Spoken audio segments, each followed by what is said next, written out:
Napapanood na ngayon si Jillian Ward sa mga batang Riles na pinagbibidaan ni na Miguel Tan Felix, Kokoy De Santos, Rahel Bayria, Anton Venson at Bruce Rulan.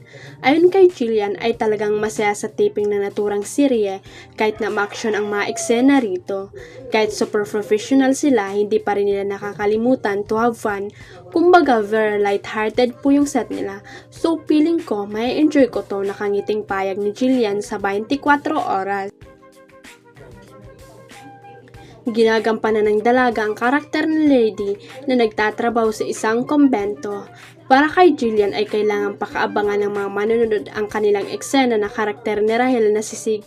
Medyo mataray siya kay Sig, parang naiinis siya kapag nagpapakyut sa kanya si Sig, paglalahad ng kapuso aktres.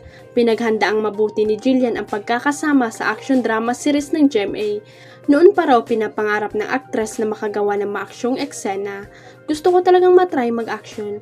Actually po nagpapahinga pa ako nung hindi ako nagte-taping, talagang tumatakbo ako ganyan. And nagwo-workout talaga ako, sana ma-feel ko na ay medyo action star ako. Magpapaturo ako sa mga batang Riles dahil sila naman talaga ang pros sa ganyan. Pagtatapos ng dalaga.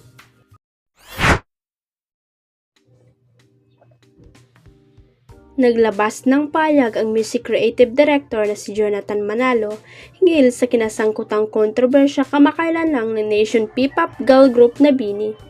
Sa kanyang Facebook page ay ibinagi ng songwriter at record producer ang kanyang sentimento hinggil sa natatanggap na bashing ng girl group kasama ng mga kaibigang sina Ethan David at Sean Castro.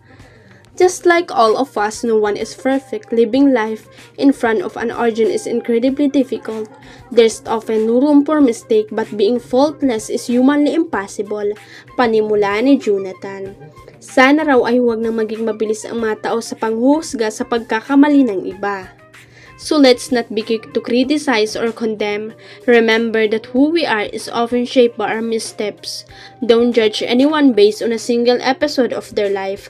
At some point, we've all found ourselves in low places too, so please be more compassionate. Pagpapatuloy pa ni Jonathan.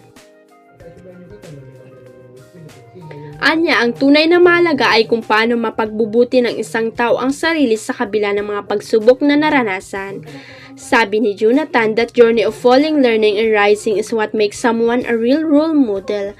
I've seen the kindness and genuine character of the BINI girls with my own eyes. They the real deal and I'll always be cheering them on with all my heart. Matatanda ang kamakailan lang ng masangkot ang BINI sa isang kontrobersya kasama ang GOT member na si Ethan David at social media personality na si Sean Castro dahil sa nag-viral na sensitibong video sa X or dating Twitter. Inako naman ang sangkot sa isyu ang kanilang pagkakamali at nagsorry sa mga taong naapektuhan sa mga pangyayari. Huwag kalimutang i-click ang subscribe button at i-ring ang notification bell para sa latest at legit chika updates.